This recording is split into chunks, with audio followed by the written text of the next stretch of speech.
All right, here we go again. We're going to work out a couple more problems. We're going to do it with two different methods, and I want you, for each problem, to have three parts to it. I want you to have the little picture, method one and method two. So I want the picture to show me that the fractions are equivalent, and I also want actually, sorry, for this one you don't have to do the picture. The picture would be too big. So we have 4 over 5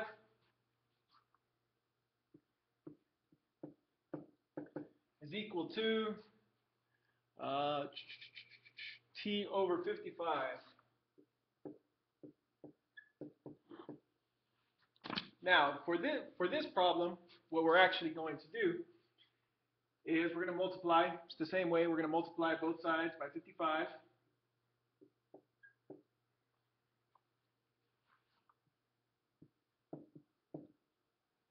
Remember I said you could put the 1 over underneath it. It's the same thing.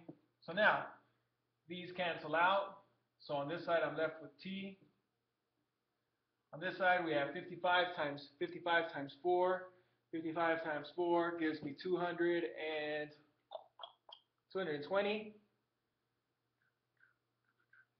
220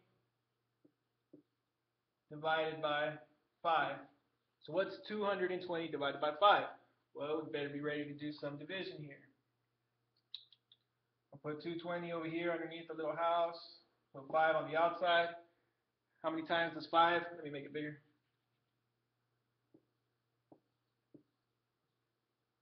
220 divided by 5. 5 goes into 20, or 5 goes into 2. No. 5 goes into 22. Yes, 4 times. 20. Bring down to 2. Bring down to 0. 5 goes into 20 4 times.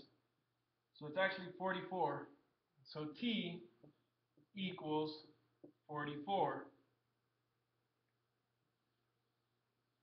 So up here, 44 over 55 is the same.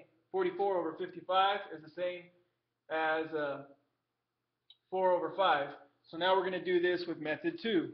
With method 2, we have 4 over 5, which would equal t over 55.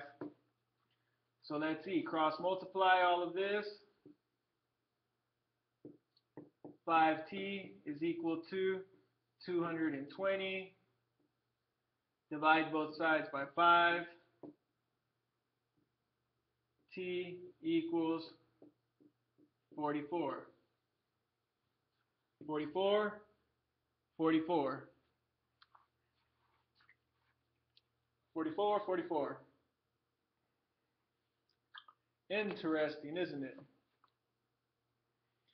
These are actually a little bit different than the way we were doing if you remember the zombie problems. The zombie problems were kind of actually the same way. So there's actually something missing here that we're doing. Let me see if we could figure out how we did those. So let's see. We're gonna go.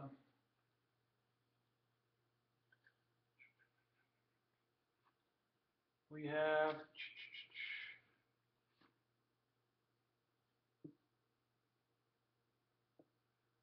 We had this number here, 4 over 5.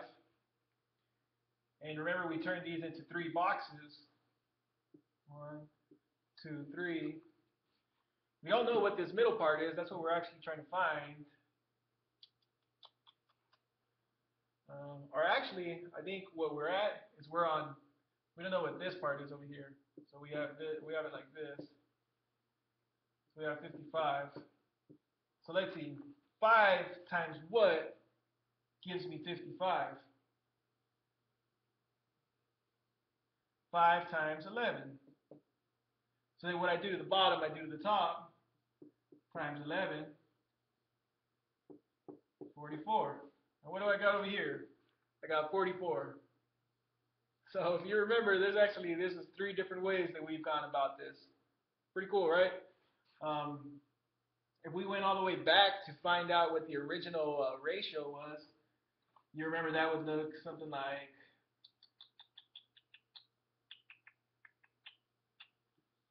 that. Very, very interesting.